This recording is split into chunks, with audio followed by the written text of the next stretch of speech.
Welcome to another episode, Pound for Pound Box Report, episode 451. I am your host, Michael, joining me this week.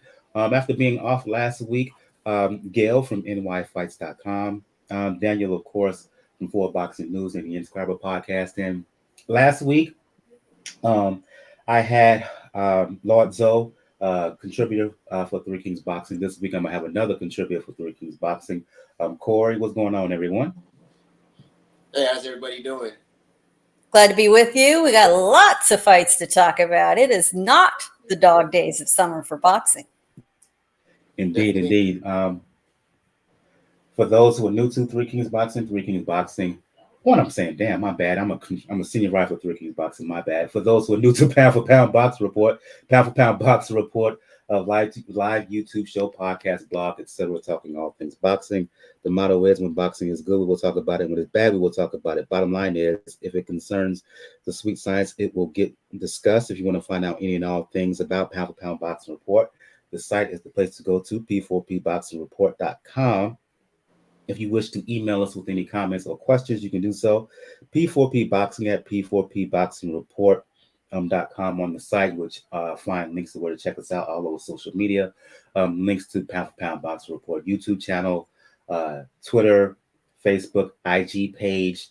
If you wish to contribute, let donation be the best nation. Got a Cash Me, PayPal donation links on the site as well. Wouldn't matter to us if it's $1, $2, $5, whatever you're willing to contribute. We will be eternally grateful. Help the overall production behind the scenes.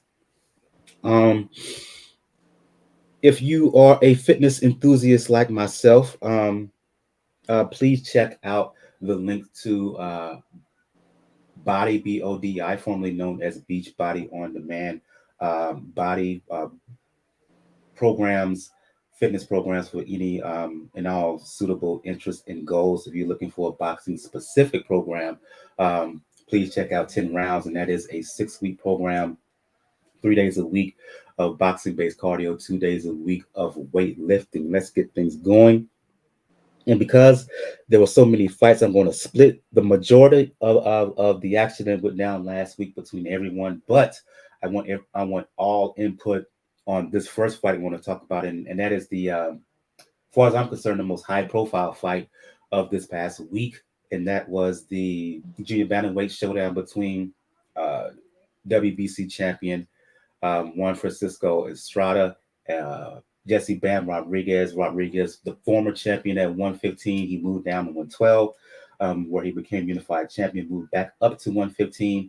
A lot of hardcore boxing heads, Gil, were very excited about the fight, and it lived up to the hype. Bam, he was in attack mode early and often. One of his best attributes is his outstanding footwork, and he used that to create angles, get in and out, and land shots. Put Gallo down in rounds 3, 4. At the end of the 5th, Gallo looked like he was he was a defeated man on the verge of being knocked out. But Estrada, being the veteran, being the proud champion, being the future Hall of Famer that he is, early in round 6, put Bam on the seat of his pants with a straight right hand. But ultimately, Gail, Bam Rodriguez would not be denied.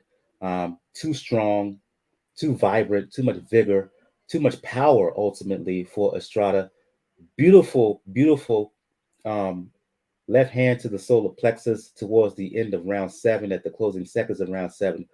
Put Gallo Estrada down and out. Gallo was in all kinds of pain as he was counted out. The crowd was hyped. Boxing Twitter was hyped. Expectations were exceeded in this matchup, and we are seeing a star being birthed before our very eyes in the name of Jesse Bam Rodriguez, as he's once again WBC Junior Bantamweight Champion of the world. Such an exciting, thrilling fight to watch. You know, Robert Garcia, 5 years ago, when Bam was 19, told any of us who would listen, among all the great fighters in his stable down here in inland Southern California, that probably the best fighter in his gym was this kid named Jesse Rodriguez. And we all did the dog tilting our head saying, huh? Who? What? Oh, Josh Franco's little brother? Really? He wasn't kidding. He was not kidding. This is a 24-year-old who has blown through all the top names in his division, fears nobody, shirks nobody. He's learned something. He's taken something from the toolkit of every one of these guys he's faced. And he's also proved that activity matters and that sharpening the saw, facing the best matters. Part of El Gallo's problem is that he hadn't had a fight in 18 months and he hasn't been especially active. He's 10 years older than Bam, and for him to be at his best, he needed to be more active. It's water under the bridge now. And note that as the fight went on, Estrada had more success until Bam turned up the heat and figured out how to get away from him. He did get caught with that flash knockdown that proved that the veterans still got a lot of tricks in the bag of tricks, but it was a flash knockdown. It didn't particularly hurt Rodriguez. And the funniest thing to me was after the fight, him saying, yeah, I always wanted to feel what it was like to get knocked down in a fight, get back up. That is something only a very young fighter would say. It's like, yeah, I wanted to see what that felt like. And, it was kind of exciting. It was cool. He got up. I did predict that Jesse would win. I didn't think that he'd blow through Estrada the way he did. It was incredibly impressive, thrilling, truly a star is born.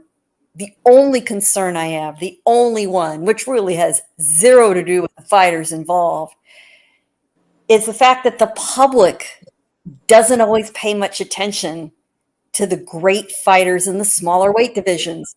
We're preaching to the choir here because this team at the Pound for Pound Boxing Report, we love our smaller division fighters. We love the action. And fortunately, they don't get the spotlight like the big guys, the glamour divisions, the middleweights, the light heavyweights, the super heavyweights. But I'm telling you, if you are within the sound of my voice, live or recorded, first of all, if you have access, go back and watch the fight. If not, watch the highlights. Trust me on this. Keep your eye on Bam Rodriguez. It was an incredible performance. It does bear mentioning that even though they did not matter, the judges had the scorecards very, very close. I don't know what fight they were watching. The only round that Estrada won on my scorecard was the one in which he scored the knockdown. It shouldn't have been close at all. I'll go to you, Corey. Contributor for Three Kings Boxing. Please check out Three Kings Boxing, your source for pure, unadulterated boxing information. Shout out to the entire staff, crew, 2K, the man behind Three Kings, Bo, who you heard on the show numerous times, senior writer, Bakari is a fellow senior writer. I'm a senior writer, and contributors behind the scene, Corey, Lord Zoe, Jay. And I know I'm forgetting someone else. My apologies. Red, who does all the editing, a lot of the editing on the site, etc. Interesting, Corey, how Gail mentioned that a lot of folks don't pay enough attention to the lower weight rankings. We basically had a weekly meeting between staff and contributors last evening, and we touched on that particular topic, right? About the lower weight fighters not getting enough attention, and in terms of how good Jesse Bam Rodriguez is. I want to give you the opportunity now to not just talk about the fight. Since it's your first time here on the show, talk about Rodriguez specifically and what about him impresses you. Well, let's take a look at, even before this fight, his last 4 fights. So, look, he fought Sonny Edwards before this one. He fought Christian Hernandez, Israel Gonzalez, and then he fought Rungasai which was what put him on the map. Think about like that kind of a run, and he started that run at age 21, and think about where he's at now. You're not really seeing runs like that unless you're looking at the divisions below featherweight. Just point blank, you're not seeing that at all. So that tells you why, because a lot of people, if you were to, when they see where Bam is on the pound for pound list, most people would be like, who's that? But if you watch how he fights, like he's shown a lot of versatility. Something that I think a lot of people were kind of taken aback by in the Estrada fight was, and you also saw this in the Rungvisai fight too, this dude puts everybody on the back foot, like right out the gate. And when you think like Rungvisai, he's like incredibly, he's an incredibly strong and durable guy, immediately put on the back foot.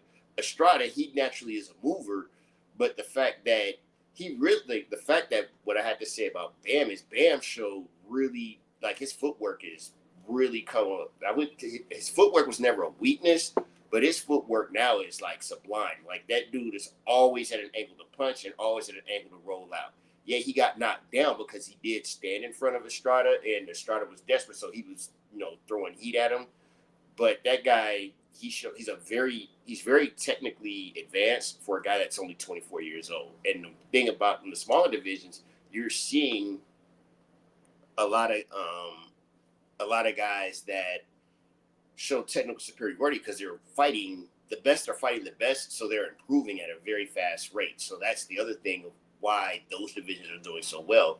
Like if you look at like Inoye's runs, he was fighting such good fighters. He was already technically sound just from how he was taught, but he's gaining big experience because he's fighting other, not just champion level fighters. He's fighting pound for pound guys. So if you are a boxing fan, watching the smaller divisions is just where it's at right now. As far as what I'd like to see next, I really would like to see Bam versus Ioka. I think that would be an amazing fight. I don't know if he gets over that hump. I think that's a hard chew, but I wouldn't be surprised if he did. As of note, I'm coming with an article specifically on Bam and Ioka. You should see it on Three Kings Boxing soon, shortly. I hear Corey. I agree with Corey, Daniel. Bam, Ioka, that would be the most reasonable matchup, right? Ioka's, for those who do not know, WBA champion at 115 pounds. He's fighting a unification fight with IBF champion Fernando Martinez June 7th in Tokyo. We will talk about that later on when it comes to the fight previews. But during the post-fight, boxing Twitter being what it is, and again, to Gail's point of not always paying attention to lower weight fighters, everyone in the lower weight divisions, all you heard was Bam in a way.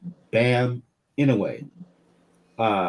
Rodriguez tried to tamper down that talk by saying, look, he just got back up to 115, Inouye's at 122. Right now, it doesn't seem plausible. I agree with him. I want to see Bam versus Ioka at 15, or either Bam at Nakatani versus Nakatani at 118. Nakatani has a fight coming on up later this month, also in Japan, right? The future of Bam Rodriguez, where should he go? Ioka, should he make a jump to 118? I know there's a rematch clause in this fight with Estrada. Estrada is already talking about things are going to be different next time around. Kind of extend what Corey's last comments was. It's going to take it to you, Daniel. The future of Jesse Bam Rodriguez. The future is a lot of possibilities when it comes to Bam. Now, Nakatani is enticing, but the weight may be a bit of an issue. And yeah, I saw boxing Twitter. I saw like all the talk was anyway, but anyways, like it's already at 122. It might go to 126 within the next 2 years. my selfish fight would be Kazuto, would be Ioka. Because in many ways, I do feel that Kazuto never really got his due globally. He got his due mainly in Japan, but globally, I don't think he did. I think people skipped over the Inoue when they could. And to put him in that type of marquee matchup against somebody in BAM that now has proven it, like he is legitimately has proved it, that he is him at 115. It would be a fitting big money fight. It doesn't matter if it's in the US, it doesn't matter if it's in Japan. It would be a money fight, and it'll be a real good test of Bam's skills, because people forget how good Kazuto Ioka is as a fighter. And yeah, you beat one of the goats of the era in Gallo and did it decisively. A future Hall of Famer. First ballot. First Absolutely. ballot. But like I said, Kazuto's another animal. And Kazuto also has a chip on his shoulder because of people, like I said, pretty much passing him by in favor of anyway. So I would love to see Bam versus Kazuto. Like, all three fights would be amazing. Amazing to see. The problem that's going to be for me is going to be the weight differential, because he's still 24 years old. And you can tell he's still going to grow into his body. It took him a couple of years to grow back into 115 and do it properly, where you don't think that he may be rushing it. So for the people that want the anyway fight, give it a few more years. You might want to give it another Olympic cycle, actually. To Bam has fully grown into his own. Yeah, anyway, he's going to be older by now, but anyways, in such a class right now that I think he'll still be ready among the elites still around that time. What's interesting about the fight with Ioka, first of all, let me bitch, please. There are no American broadcasts of that fight, which is this Sunday. And it's happening in an early enough time that if you're actually home Sunday, the ring walk is scheduled about 7 o'clock Eastern time, early PM, not the 3 a.m. stuff that we normally see, but no UK, no US broadcasts. Back to Ioka. So Ioka is older than Estrada. He's 35. And one of his most recent fights was against Bam's brother, Joshua Franco.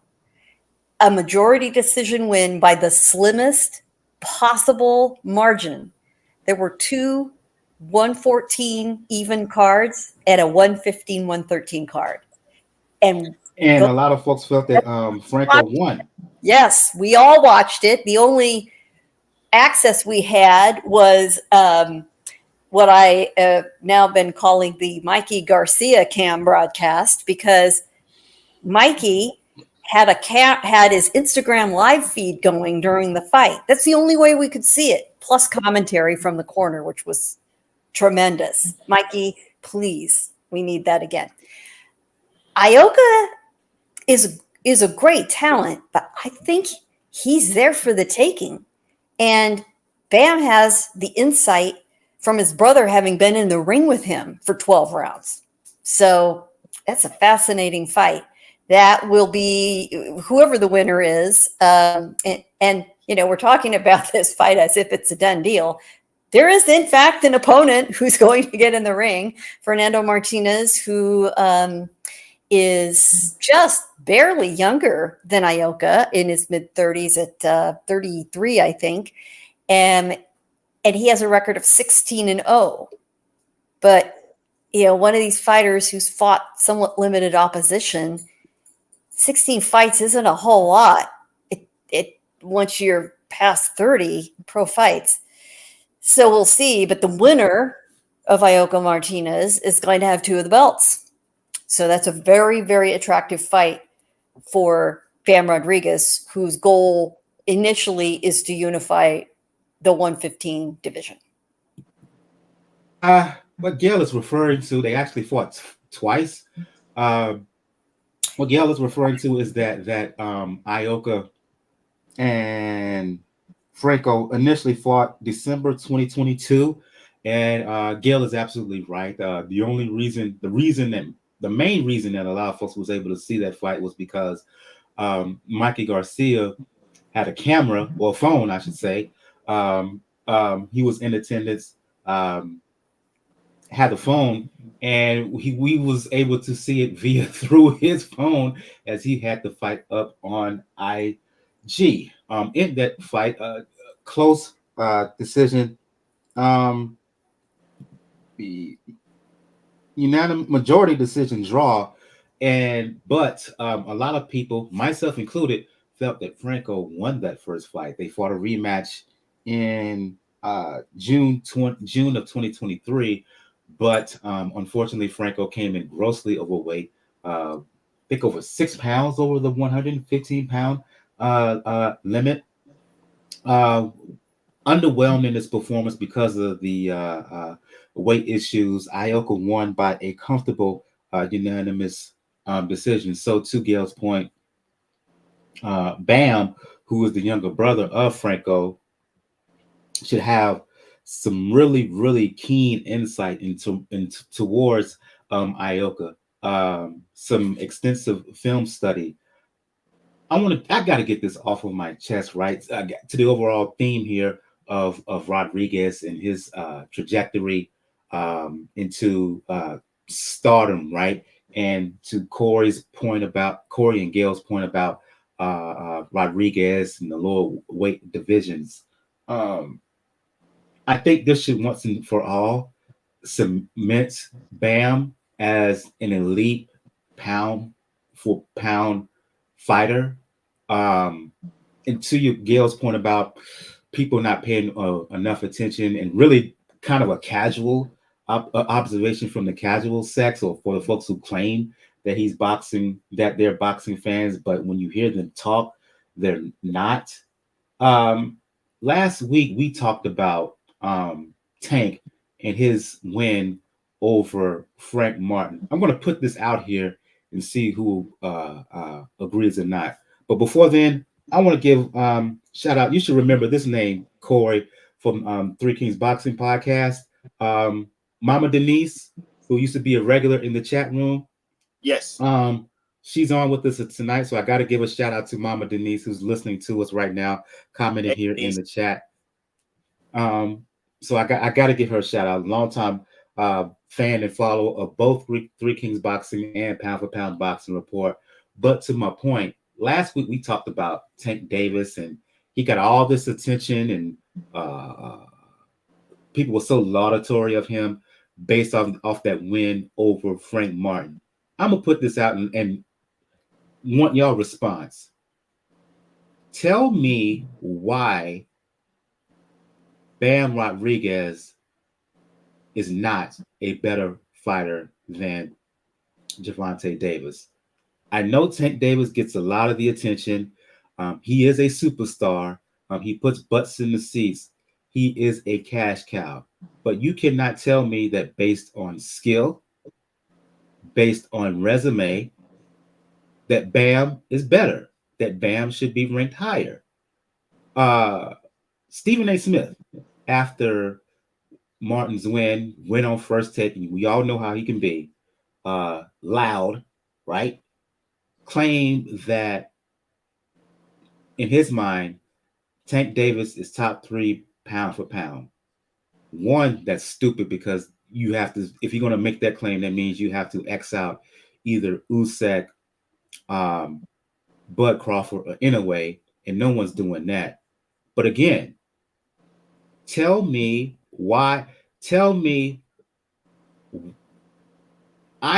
You can't tell me right now that Bam Rodriguez is not a better fighter than Gervonta Davis. Am I wrong in that estimation, in that assessment? I guess I'll grab the mic first. In my opinion, I can't see how you would logically get there. First of all, if we look at Tank, you have to think, all right, who's he fought recently?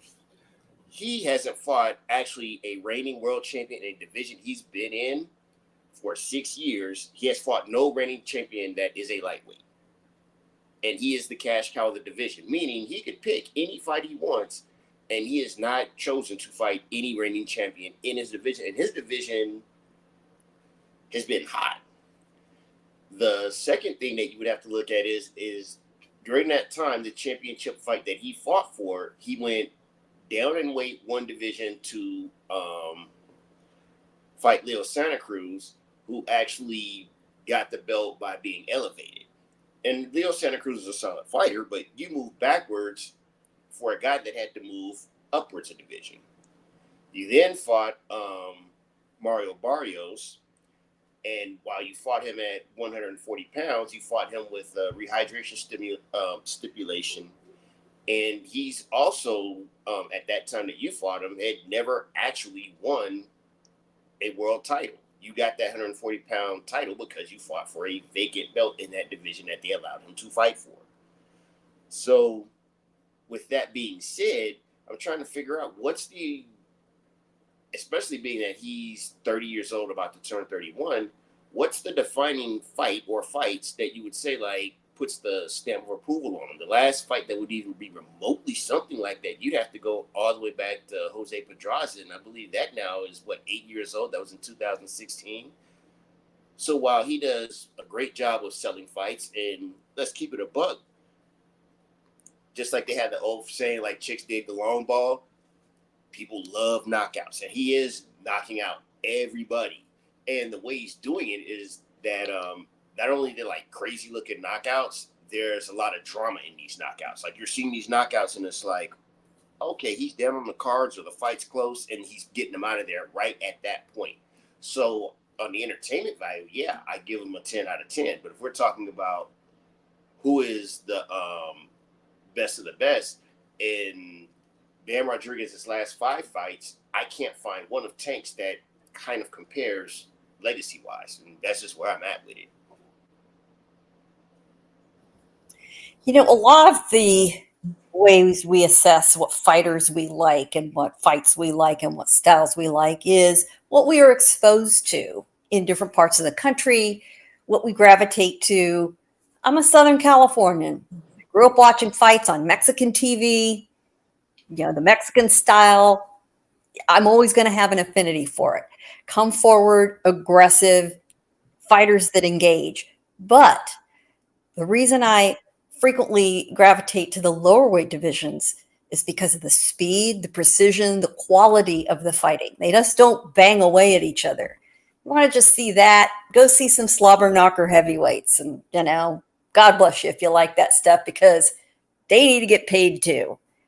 But I'm looking for these fights that move quickly, where guys engage, where I'm standing up like I was Saturday saying, oh my God, like, oh shit, watching this. This is, to me, the action I look for. I acknowledge that taste has a lot to do with how we assess the fighters we like and don't like. And love it or hate it, the activity, the personality of a fighter outside the ring affects the fan base. Love it or hate it, Tank Davis is a lightning rod for attention. Bam Rodriguez is a very low-key guy. He never gets excited about a lot of things. He just kind of puts his head down, goes about his business. And boxing is the entertainment business.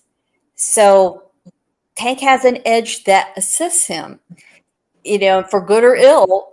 Sometimes the publicity is negative, but it doesn't seem to matter because his fans want to defend him. People are fascinated. He keeps his name in the news.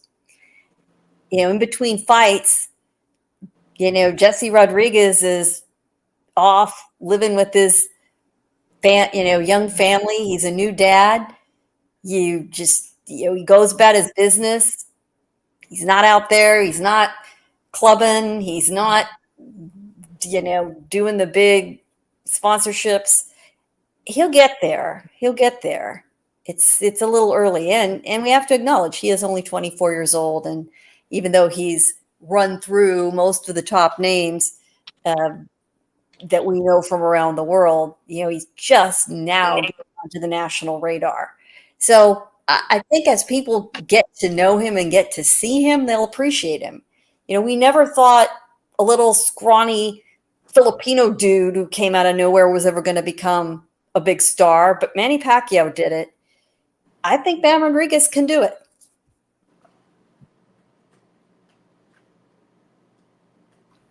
I agree with Gail on this front. Regions normally dictate your tastes when it comes to boxing. I'm from South Florida. We pretty much got a load of everything. But obviously, been around the Cuban amateur scene, seen how they talked about Cuban amateurs, you appreciated all the weight classes a little bit more. And when it comes to comparing Tank and Bam, we also have to admit that Tank did have a large head start by his affiliation with Floyd, with Mayweather Promotions. And they have positioned him well. They have marketed him well. But at the same time, if you watch enough, there's still flaws. There's a reason why they try to pair him with a certain type of fighter. And the one time that they didn't, it almost cost them. I don't think you're not going to have that issue with Bam. And people are going to appreciate, as he goes on, that humble kid, goes about his business. He doesn't try to really make the TMZ headlines that like Ryan Garcia would want to. But he's probably wanted to make more headlines in Ring Magazine. Because you saw how proud he was to hold that Ring Magazine belt and making that decision. So I understand why people would put Tank on top of it. He's been exposed to it, but as far as skill, I'm sorry. I'm going to say this once. Not saying once. I'm going to say it again. You're talking about the same Tank Davis that was losing to Rowley for the majority of his fight before he found a way to knock him out. Rowley.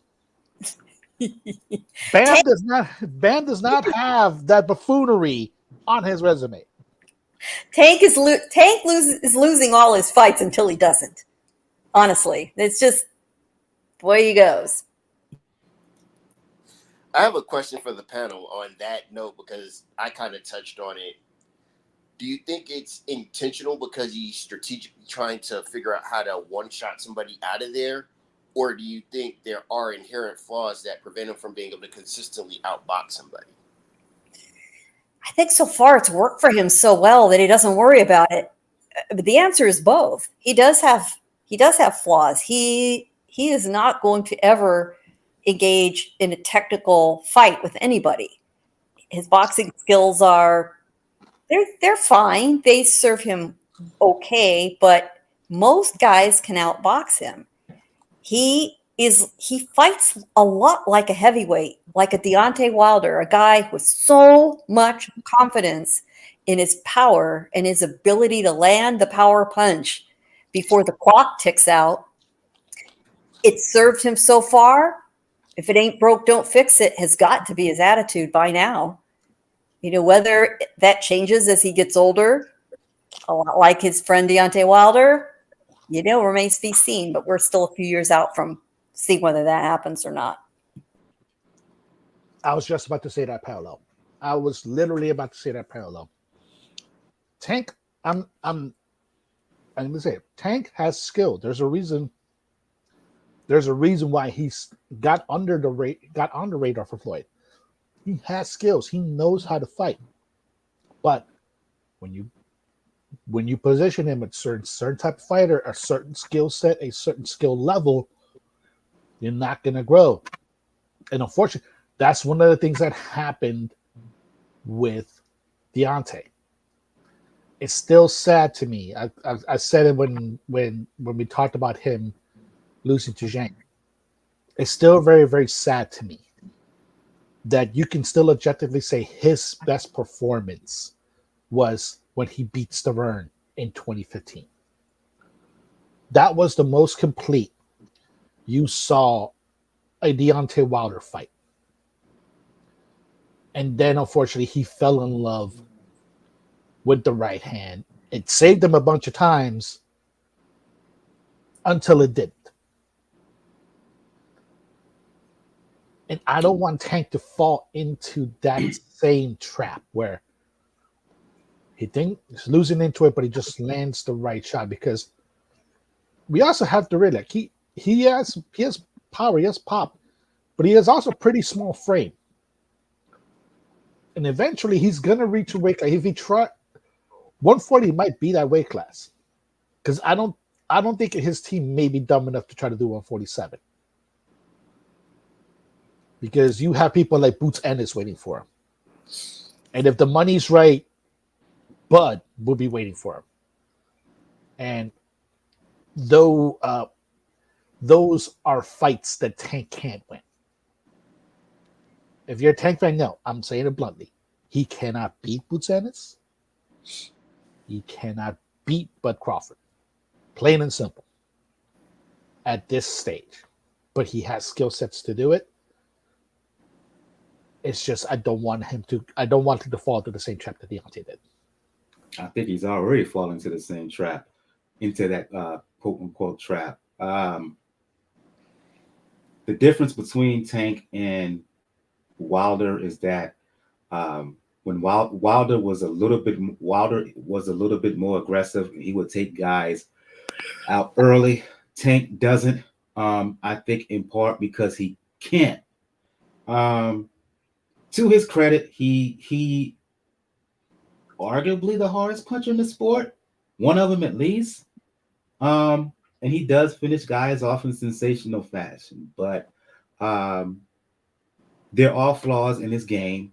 He can be outboxed. He is often outboxed, and one of these fights is going to catch up to him. It could be Loma if they finalize the fight, but I'm going to move on from this and move on to other fights because we've been lengthy on this. But the fact remains, Bam is better than Tank across the board, minus the punch. He just is. I just wish people would acknowledge it. That's all. Let's move on to some other fights here. Undercard of Bam Rodriguez and El Gallo, and I'll go to you on this one, Corey.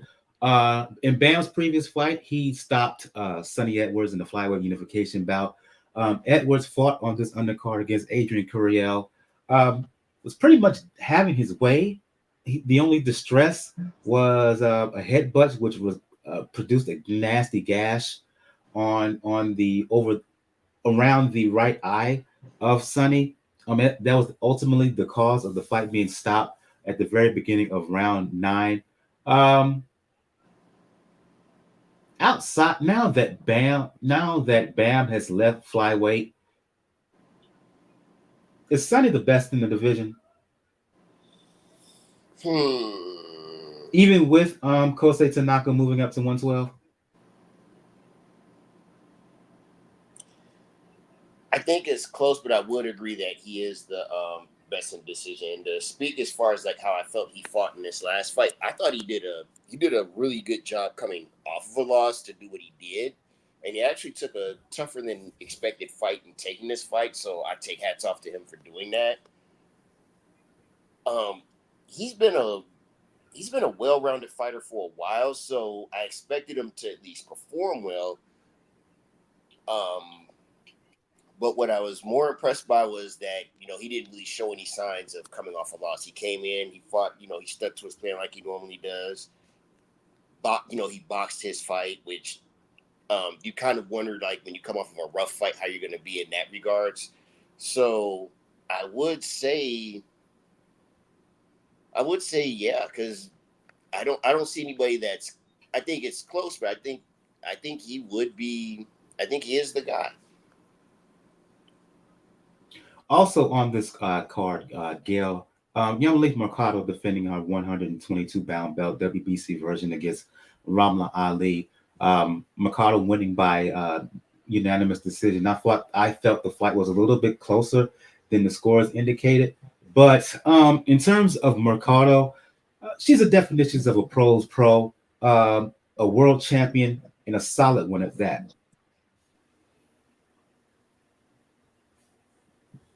Yeah, that to me, although the cards could have been a little more balanced, it was clear who the winner was, so the margin didn't bother me too much. Ahern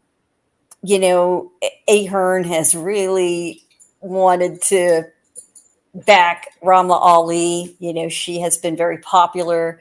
Her story is very impressive. She represents a constituency, a fan base that's important to reach out to, but she has come up short when she comes up against the better, more experienced fighters. They know what to do with her, and she really needs to give a rethink to either her training, her approach. She's just not getting over the threshold when she fights a veteran, when she fights a fighter that's willing to be busier in the ring than she is, be more aggressive, which the Mexican, Latin American fighters and Latino American fighters are going to have an edge over her until she figures out how to adjust her style, or whether this is really where she belongs. She wasn't shut out. She made a good accounting of herself, but she just never quite gets there when she's fighting competition at this level.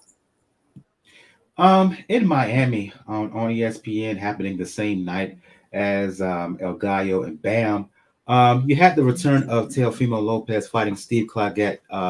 And I want everyone's input on this. I'll start with Daniel. In discussing Tank and making a comparison between Tank Davis and Bam Rodriguez in a pound-for-pound aspect, my main argument is that Tank is a bit overrated. Keeping an overrated theme, I would put Teofimo in that category. While he got the win and he won comfortably, Daniel, the expectation was that he was going to style on this dude. I don't think he did. He was in a guy who was basically tailor-made for him. He didn't have to chase the guy, and his performance was just, You could say that. You definitely could say that. Now, it wasn't sloppy. It wasn't as sloppy as other lackluster Teofimo Lopez performances. He was landing his punches. The uppercut was there. We had to give credit to Claggett too. He's one tough customer to take those shots. But the main complaint that you have with Teofimo, and you have it with a good amount of top tier fighters, is that they can sometimes go on autopilot and not fully go into the mode that you need to do to take somebody out. Because I expected Teofimo to knock him out, and knock him out pretty quickly. But he chose to land his shots. He chose to show combinations, get the uppercut going. And like I said, there's no question whether he won. But it looks like he always has a gear that he purposely does not want to go to. Now, is that a case of because he thinks he doesn't need to and he only needs to turn it on for like a Lomachenko or like a Josh Taylor? Or is it a situation where he's just not taking things seriously? There may be outside factors that may play into this, and it's a situation where you're going to have where he's eventually going to get caught. Because right now he's in a division that's wide open. He can't afford to do that. I got a question for you on what you said, if you don't mind. I kind of wonder, like, because the points you made, I think, are valid, but do you think maybe he doesn't have as much of a physical advantage at 140 as he did at 135? Because at 135, he was pretty much more athletic than everybody he fought. And his power definitely was noticeable. At 140, I'm not so sure if it's that he's scared of getting caught, which is possible based on, like, when I heard your assessment, because I hadn't thought of that. Or is it just that he's not that physically overwhelming to those guys, or he just hasn't grown into the division yet? It's a factor of that, and to me, it's a factor of that, and it's a factor of him not being active. He's not as active as he was, obviously, in earlier in his career. And we've seen what happened with Gallo. It plays a factor, especially when you're trying to reestablish yourself in a new division. Whether it's activity, whether it's him not being as dominant in the division, I think there are certain folks at Top Rank who are kind of getting annoyed with him. I go to you on this one, Corey and Gail. After the fight, Teofimo was chirping, as he often does. I want Bud. I want Boots. If I'm Bob Arum, I say let him. Put his ass in there against one of them. Either of them. Just like Daniel, you said that Tank can't beat Boots or Bud. Neither can Teo. Look, we all know that the issues with Teofimo and Bob, the tensions remain thick. If I'm Bob, if I'm Top Rank, I put him in there with him because to me, they're getting sick and tired of this kid. You ready for the answer? Yeah. So my takeaway, I agree with you on the business side of it. If you're going to be a talker, there's two things you got to be able to do. One, you got to sell. Two, you got to perform. And the thing is, in his biggest fights, for the most part, he's performed, but he's not a consistent performer, but he's a consistent talker. Them two don't match up. And the other thing is if you're going to call out the big dogs, as you were pointing out, then I have to believe that you have a chance at winning. The problem with, as much as I would like to kind of see him thrown in one of those big fights, but yeah, cash him out, I don't even know if that happens because he's damaging his own brand by not performing well. Because it's not like he packed an arena with this fight and and he's not must-see TV. Yeah, he gets, hits on Instagram, hits on Twitter, but if you're going to sell something, there has to be some, steak to go with the sizzle. He don't have that. So where do you go next with him? To be honest with you, if I'm Bob Arum, I would promise, well, you can't promise it, but I would really push to try to make Shakur versus Teo, even if I have to do it at catchweight after seeing the results of Shakur's fight coming up this weekend. That's where I would be with it. Your thoughts, Gail? Problem with Teo is that his power hasn't carried up at all. He should have been able to take out Claggett, no question, but he couldn't hit him hard enough. And Claggett, he's a volume puncher, so he has a stellar chin, and Teo couldn't back him up, hurt him, back him off. Now, Claggett doesn't have any power either, so we got what we got. And Teo was, content to just cruise to a win. That's, that is being less and less acceptable. One or two fights like that, okay. But he, very much like we just discussed with Ramla Ali, he needs to either adjust his training, figure out how to get back down to 135 where he's more effective, he's got some thinking to do. Do we think that's going to happen? No, because he won't cut his father loose, who is a lot of the problem. So Because his dad is low key not really a good. his dad is like, it ain't broke, I'm not going to fix it. And there are a lot of father trainers or very inexperienced trainers who end up with a talent like Teo Sr. and his son, but they're not experienced enough trainers to know how to adjust their style of training and their approach. They don't have enough tools in the toolkit.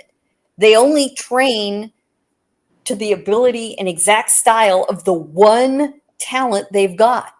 This is the only guy that Teo Sr. is training. This is all he knows. He is far too egotistical and too invested in his son to let go of the reins a little bit and bring somebody else in who's willing to be a co-trainer. But if I'm one of the elite trainers, I don't want to put up with Teo Sr., chirping at me in my ear all the time. Hell no, I can work with a lot of other guys who don't come with that baggage, right?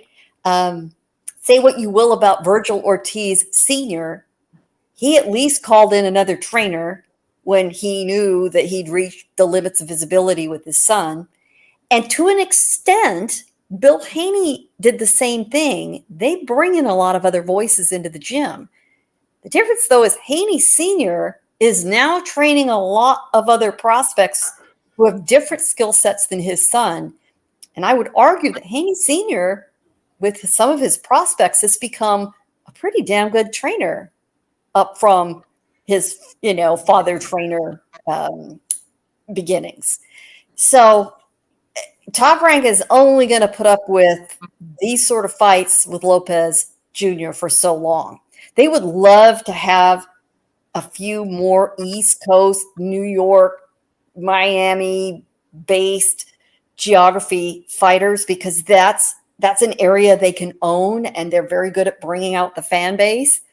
Unfortunately, these guys have been bombing out. They had to dump Edgar Berlanga. They aren't going to put up with Lopez much longer. They thought Shakur was going to be able to put a lot of butts in the seats, and he does okay, but he's just not drawing the way they always hoped he would. So they are not afraid to cut them loose. They also know that they can keep an eye on the Summer Olympics here in little more than a month. And they are very good at cherry picking off those medalists to see who develops into a real talent and who doesn't. And they're not going to put up with these guys if they aren't, carrying their weight and paying the bills.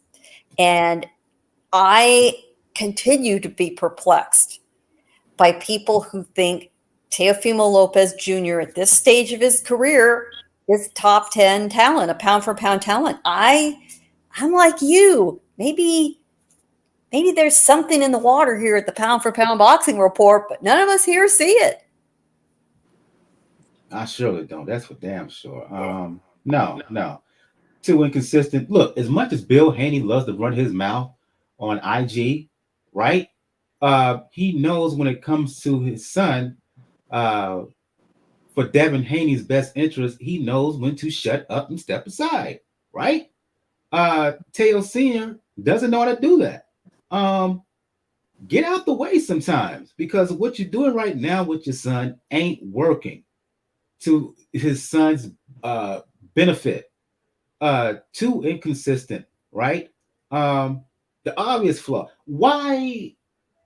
I don't understand. All these years he's been fighting, he doesn't know how to fight on the front foot, right? There's no real, as far as I'm seeing, variety in his game. He's athletic dependent. That's it. He's not a really, really skilled guy in the truest sense of the word. Yet, whenever you see him in interviews, with his souped up, big-headed self, talking like he's the smartest person in the building, he talks as if he knows more about boxing than everyone else. And quite Quite frankly, sir, you do not. And anybody with a real boxing who really pays attention to the sport with any seriousness can see that, right? And no. Honestly, honestly, the best fight for Teofimo wouldn't be Shakur. The best fight for Teofimo would be Tank because they're both flawed in the same way, but because of their mouths, because of their excitement factor, a lot of people come to see them. So, from a financial perspective, that would be the best thing for them. But both of them, two peas in the same pod, and in the fact that they get a lot of attention, but are they really that good on balance? I'm not so sure. I'm not so sure. Let's move on. Final fight here before we get to the news and preview what's coming up. Corey, Robeisy Ramirez, his last fight, lost the belt, lost the flyweight belt, made his return to the ring, defeating Brandon Benitez. Let me go back. He lost the featherweight belt in one of the upsets of 2023 to little known Rafael Espinosa, giving Espinosa's most recent fight, which we talked about last week. Espinosa may be better than a lot of people thought going into that fight with Ramirez. But anyway, Ramirez made his return to the ring fighting Brandon Benitez. Had his way pretty much, but the way that it ended, spectacular uppercut to end the matters. That's how you're supposed to do it. That's how you're supposed to beat an inferior opponent. You dominate him, and then you take him out of his misery. And perfect ending to set up what probably will be a rematch with Espinosa later on this year. That was like a perfect lead-in. Robeisy did exactly what you need to do in a comeback fight, and also was designed to be a showcase fight. The first fight was close enough that it definitely warranted a rematch. He needed to stay busy. The matchmaking was perfect. His performance was spot on. So I think it's time to do the rematch with Espinosa. What I'm more curious about is I'm trying to figure out what will he do differently, because as we kind of were talking about like physicality and having advantages, you're going to go back to fighting an opponent that now you don't you can't just apply physicality to him, which you may have taken him for granted the first time. So what does he specifically do better this time? I kind of felt in the first fight, I think he really struggled to fight from the lead. He got countered more than he probably anticipated. And so I'm kind of wondering, like, how does he fix that? Because it wasn't just timing, it was also a footwork, and was also the fact that he couldn't outspeed, couldn't just overpower the guy, and he never quite seemed to get comfortable. He definitely had his moments, so it's not like he's upside down. But I'm really stuck at thinking, based on what I've seen of him, like, what would he do better this time around that gets him over that hump? Because I also think Espinosa, being a technical fighter, he's gotten a great look at you, and he went 12 rounds with you. Just off of the fact that he's that style of fighter, it's going to be harder for you because now he has a read on you. There's not going to be that feeling out period where you did get rounds that he's going to go through this time around. So I think the fight actually, when I look at it, I think it favors Espinosa just because of the nature of their styles. And he's fighting with, you can see the confidence built from that first fight in Espinosa in his first title defense. To your point, 6'1", has every punch in the book from the offensive perspective. I felt that Ramirez played with his food a bit in that first fight, especially after he got the knockdown. He just settled for one punch, but it bit him in the backside. As in the later rounds, Espinosa really came on and dominated and almost stopped him. Going to be interesting should they fight again. What adjustments Robeisy Ramirez will make. Let's move on to some news here. The big news, of course, the announcement of Daniel Dubois during our time away. Usyk relinquished the IBF belt. The sanctioning body upgraded Dubois from interim champion to full-time champion. It was announced that Dubois will fight Anthony Joshua September at Wembley Stadium in London. These two gentlemen, quite familiar with each other, have sparred in the past.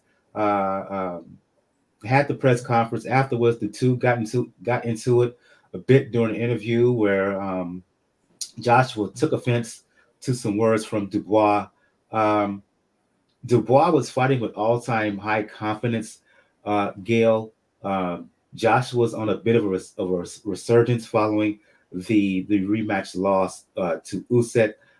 He seems to be improved with Ben Davison in his camp. On balance, Joshua has the more experience and is the more technically efficient fighter, but you can't count out someone who is fighting with confidence. Dubois has that, and he shows that he shows that he's durable, right? That he can go through adversity. Your thoughts on this upcoming matchup? This is a good matchup, and I think it will be very competitive, perhaps more than fans of either of the fighters think. I love that both of these guys have had to show some grit and some resilience because they both have taken hard losses. They both heard criticism, plenty of it, and had to push it aside, figure out what needed to be changed, bite down hard on that gum shield, and figure out a way to get back. And they both have. Who's got more grit? Who can put his skills into place against his opponent? That's what we're going to see. It's not for a belt, and it proves that you can have a great, intriguing, well-matched fight without a belt being involved. Well, I take that back. There is a belt now because Usyk gave up the belt. It didn't really need one. It really didn't. It'd be just as good a fight. I think it will sell very well in the UK. I think that stadium will be full. It'll be quite the spectacle. These are big men, evenly matched, very similar in size. At this early point of the discussion, I actually give the edge to Dubois. I think he's come through the fire and come out better for it in a way that I am not convinced that Joshua is. I also look at some of their common opponents, and I think that Dubois, in the loss to Usyk, even though it was a stoppage loss, he had more strong rounds against Usyk, even in a single fight, that Joshua did. That might sound controversial to some of you watching. I like it. It's a great fight. I'm glad they're staying active, making fights like this in the division. Good luck to both. May the best man win. Get Corey. My bad. Get Corey back here. Daniel, Corey, given their past history and given the fact that Dubois has found out that he's actually really tough, because that toughness was questioned when he lost to Joe Joyce. But given what he went through and how he basically came back against not just Miller, but especially Hrgovic, am I wrong in thinking that in Dubois' mind, if he can survive the early rounds and some of the punches, and if he can take Joshua's punch, that in the end, he's just going to come on late and just overwhelm AJ? Part of it may be the plan, but there's also the fact that proxies play into this. Like Gail touched on the subject when it came to Usyk. In one fight, Dubois looked to have a better game plan, or at least a better mentality against Usyk than Joshua did in his two fights. Let's keep in mind he had a Jim Cornette level mental breakdown after the second fight in the post-fight interview. We're talking about Joshua here. Now, that also can add to Jim Cornette. Yeah. Now, You went to the bottom of the ocean with that. I know, right? Yep. But that confidence that Dubois is showing can also be seen as hubris. Because while Dubois got a championship, it wasn't exactly one that he fully won. Usyk gave up the belt, so he got elevated. Now, yes, it's true. Joshua was also gift wrapped the IBF belt in the former Charles Martin, but he also won other belts too at the same time. He's been near the top, and he's had the fall from grace before in the form of Andy Ruiz. So that may give Joshua a little bit more confidence and air to the fact that saying, I'll probably say like in British terms, young blood. You haven't been where I've been. You might want to cool your jets. You haven't checked all the check marks yet. But we also have to remember there's the fact that Joshua's not going to beat Usyk. We know this. He's not going to beat Usyk. And as long as Usyk has those 3 other belts, he's going to remain that lone person on the island. He's going to be Devin Alexander, pretty much. When Floyd and Manny were at their height, he's going to be Devin Alexander. And I think he's probably confident with that. And probably right off into the sunset because he's still marketable worldwide. Dubois just getting to that point. It also should point out the fact that how they came into that little interview that they did where they almost came to blows. If I remember correctly, Dubois came in with a suit. Yeah. And AJ came in, just in regular clothes. That also may tell you a bit of the mentality. For Dubois, this is serious to him. Because he knows beating Anthony Joshua pretty much makes you in the UK. And Joshua's just treating it as business as usual.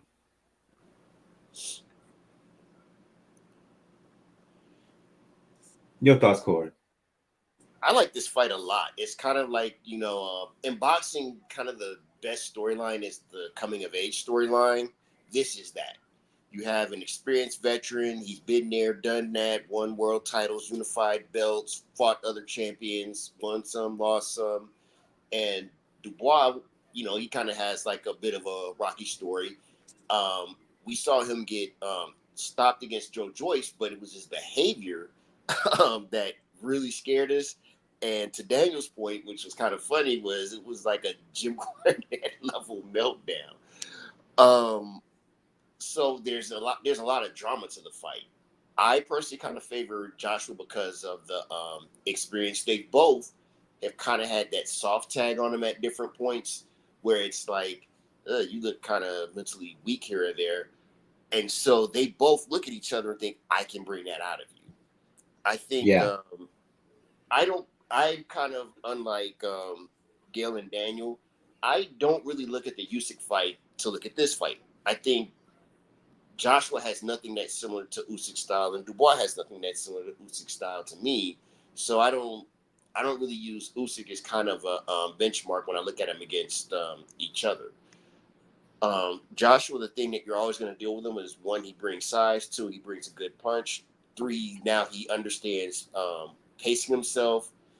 And I think even more so than Dubois, he has in the ring overcome adversity and knows that he can get up and deal with it. Dubois, I still think it could go either way. He may get up and be just fine with it, or he may come apart. So on the grounds of that and the fact that I think dealing with a guy that strong and that seasoned, I think he'll be a little bit too much for Dubois. And I think you either get a fight where Joshua ends with a pretty clear decision with maybe a couple of knockdowns, maybe an 8-4, 7-5, 7 rounds to 5 type fight.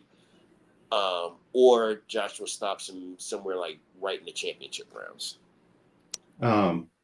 I tend to agree. I favor Joshua in this, in spite my earlier comments about Dubois, maybe thinking that he can just survive Joshua early in the early rounds and come on and quite possibly stop AJ late. But on putting everything into the pot, I still think Joshua is the better fighter, better jab, and he has the power to put some serious hurt on Dubois, who, despite his recent run of success, he still basically is a fighter who comes straight down the middle.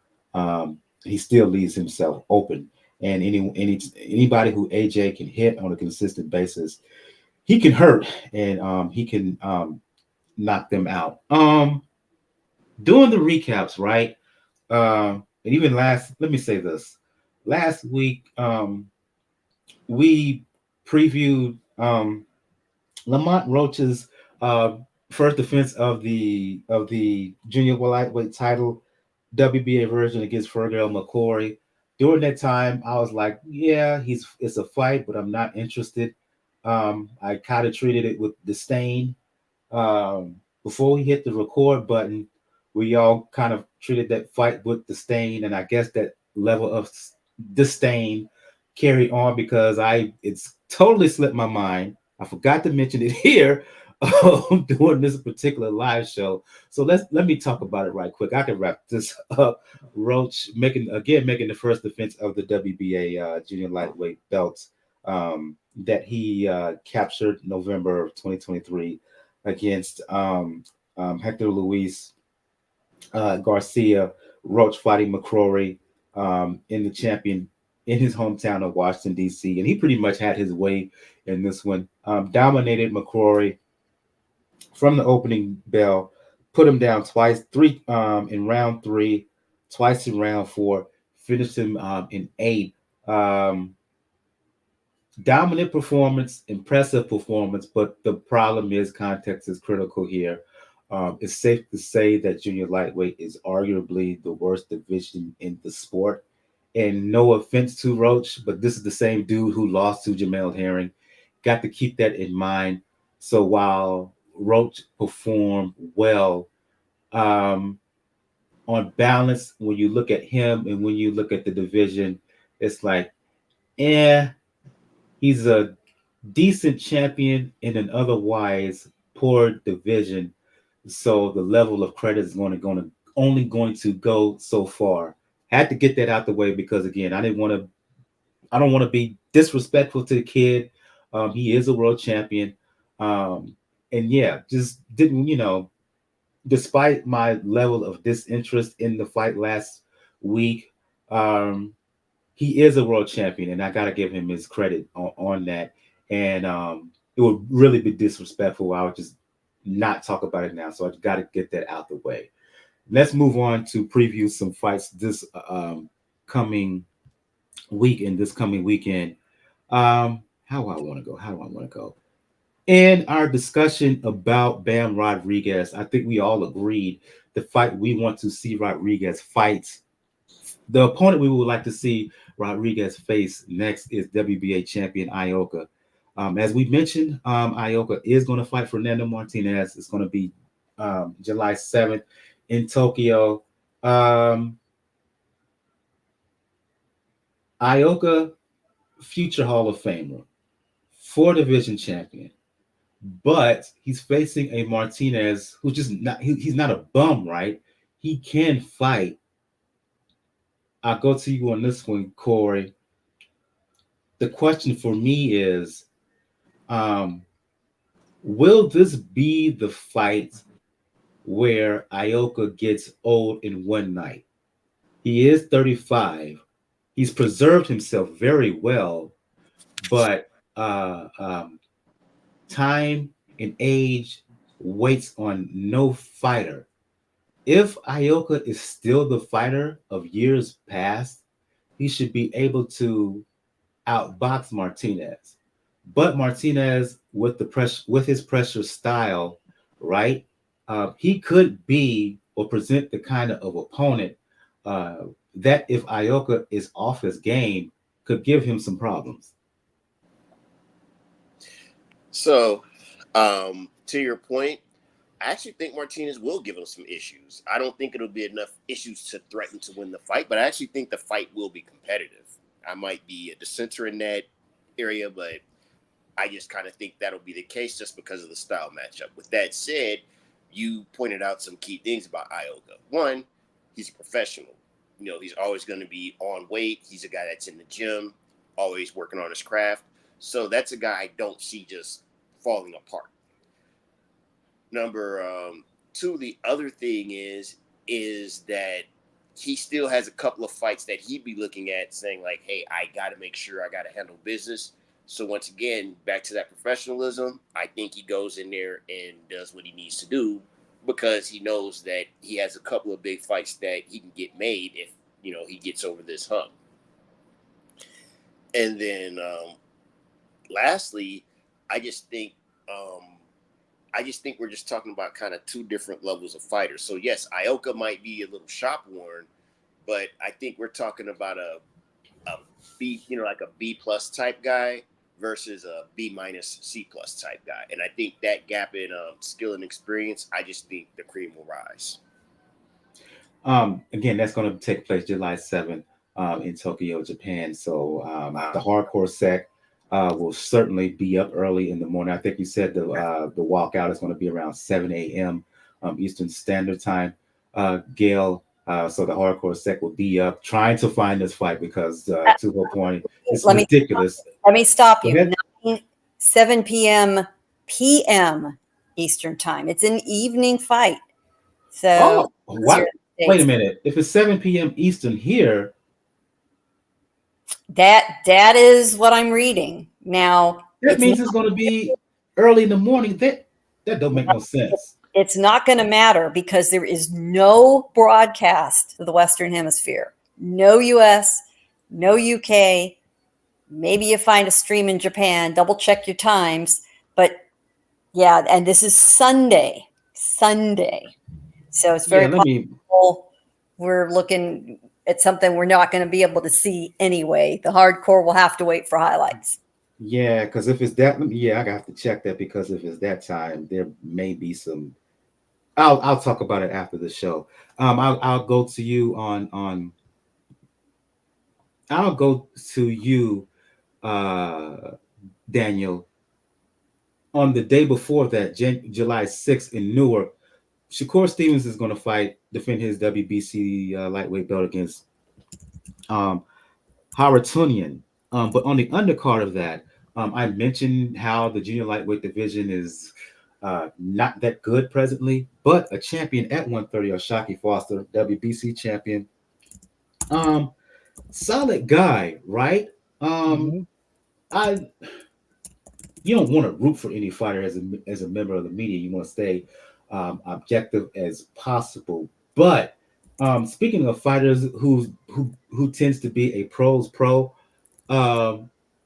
Shock Foster is that, right? Won the belt with a dominant win over Ray Vargas. He has put on good fights in his first two title defenses. The first title defense in Mexico, a dramatic 12th round stoppage. And then he returned to fight Supernova, came on late with the 12th round knockdown to cement the win in that. He returned to the ring to fight Robson Conceicao.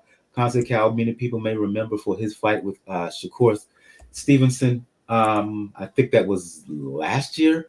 And also the fight against Oscar Valdez, the controversial nature where Valdez tested positive before the fight, but he was still allowed to get in the ring by the State Gaming Commission in Arizona.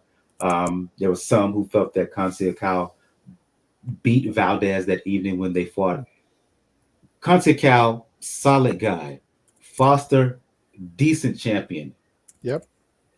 I think this has just like Foster, his fight with Nova was a good fight.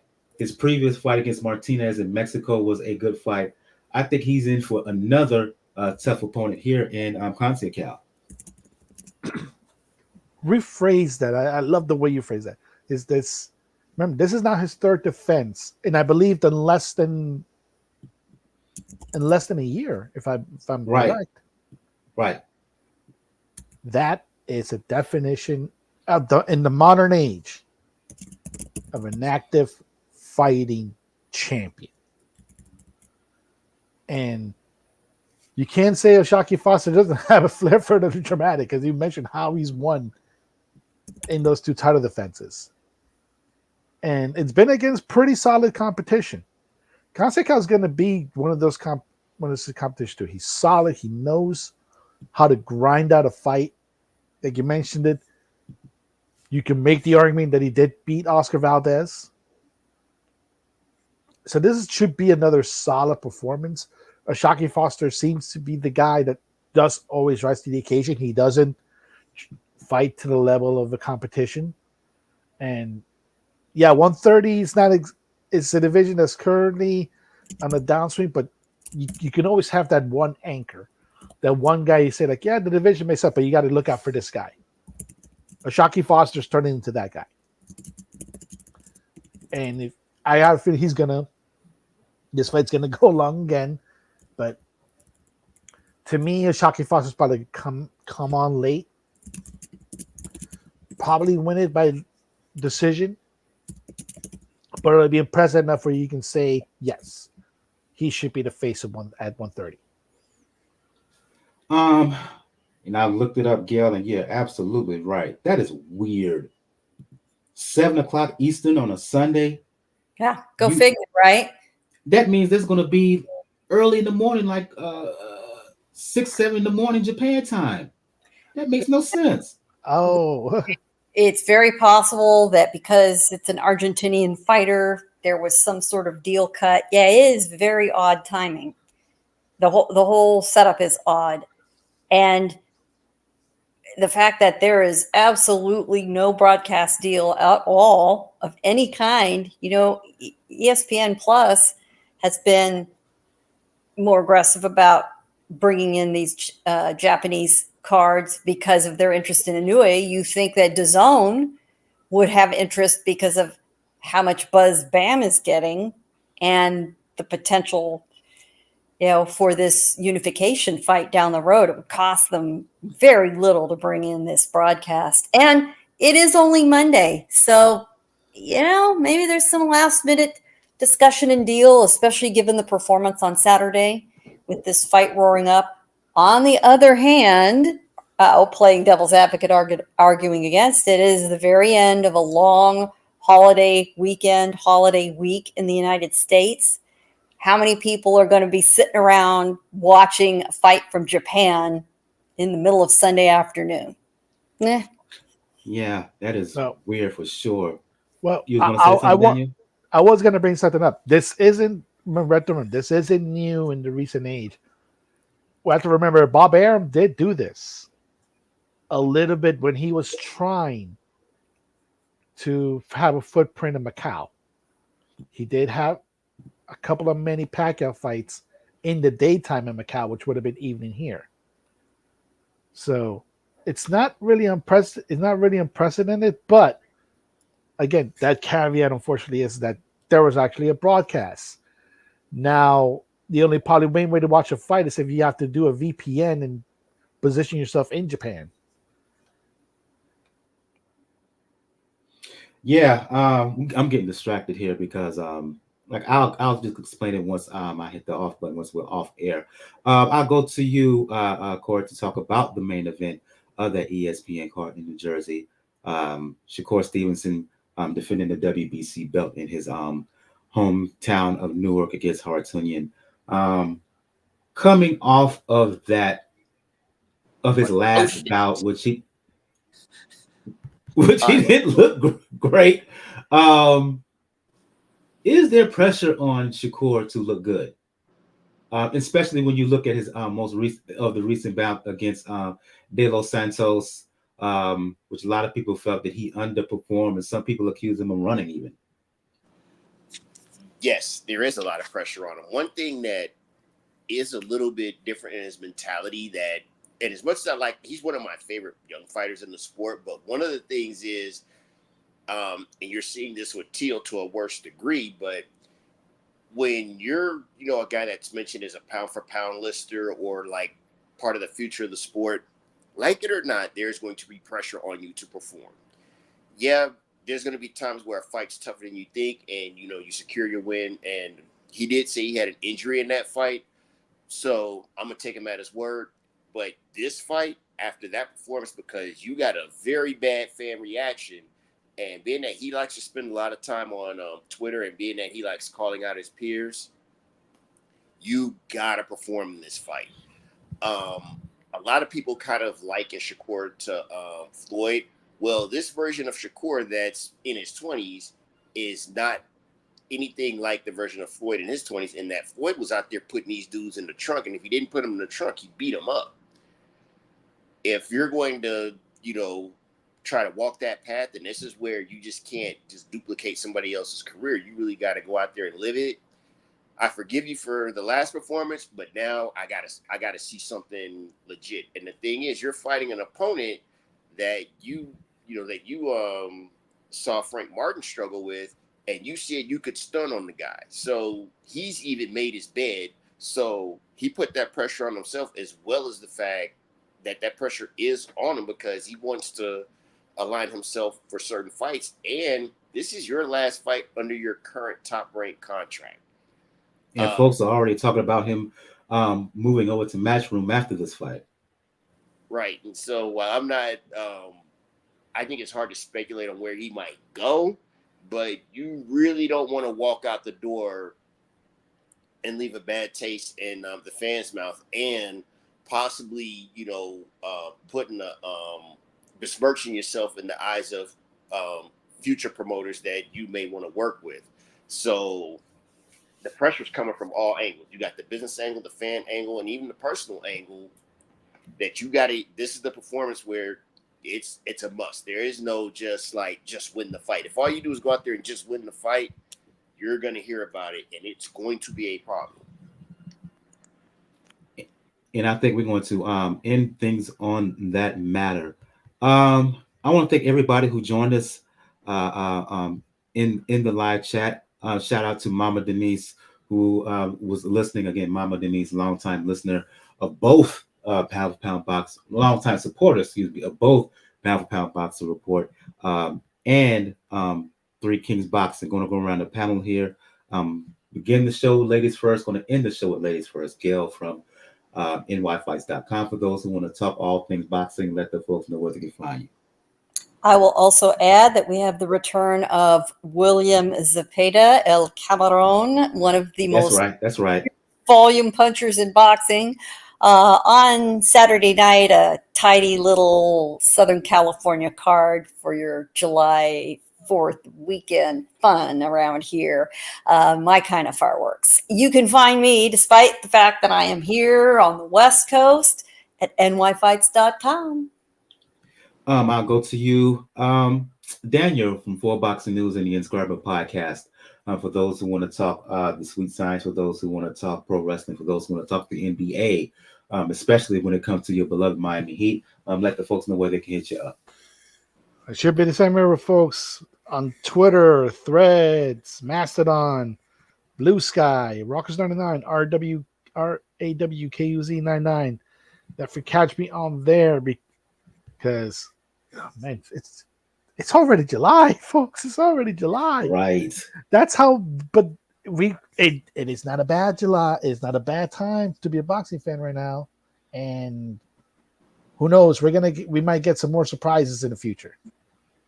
And I'll go last but certainly not least, I go to you, Corey, contributor for 3kingsboxing.com. For those who want to talk all things boxing, let the folks know where they can find you on these social media streets. I'm pretty much just on Facebook under my name. Other than that, I'm more of a fan. I do. You can find me very easily on any Three Kings Boxing social media outlet. So you just check the comment sections there, and I'm super easy to find there. And I'd say thanks for having me on.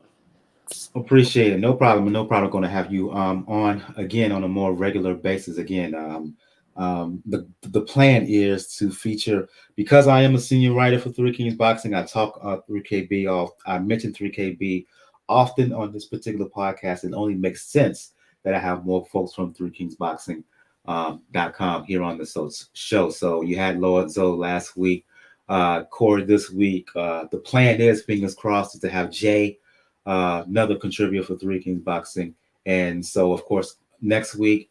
And so going to try to rotate all three of those fellas here, bring them in rotation here on Pound for Pound Boxing Report on a future basis. For those who want to talk boxing, music, fitness, you know what it is with me and these social media streets. Brother JR at Brother JR76 on Twitter. On the next episode, because again, Twitter, and I say Twitter because I refuse to call it X because Elon, no. For those who want to, on the next episode, we will have a recap of Shakur Stevenson's title defense against Harutyunyan, Oshaki Foster, his title defense of the junior lightweight belt against Robson, Conceicao. We also may feature Keyshawn Davis. He's fighting on that card as well. To Gail's point, the return of William Cepeda, top lightweight contender, fighting Giovanni Cabrera on the 6th in Ontario, California. That's going to be on the zone. The junior lightweight unification bout between Ioka and Martinez. Again, that's going to be on July 7th in Tokyo. And we will have a preview of the return of Chocolatito, of Roman Gonzalez, who's going to fight in his hometown of Managua, Nicaragua. That's going to be on July 12th on ESPN+. On July 13th, the return of unified middleweight champion Janabek Alam Kanuli. He's going to make a defense of those belts. Raymond Muratala is going to fight Tevin Farmer. Where has he been, Tevin Farmer? He's been in the milk carton. Where have you been? Missing persons. But Muratala is going to fight Tevin Farmer on the undercard of Alam Kanuli. That's going to be on July 13th in Las Vegas. Boots Ennis makes his matchroom debut, also going to fight on the 13th in Philadelphia against David Avanesian. On the undercard of that bout, Sky Nicholson defends her WBC women's featherweight title. So we will talk about all of those bouts. So for Gail from nyfights.com, Daniel from 4 Boxing News and the Inscriber, Corey for 3kingsboxing.com. This has been episode 451 of the Pound for Pound Boxing Report. I'm your host, Michael. We will see you guys next time. Everyone have a good evening. Good night.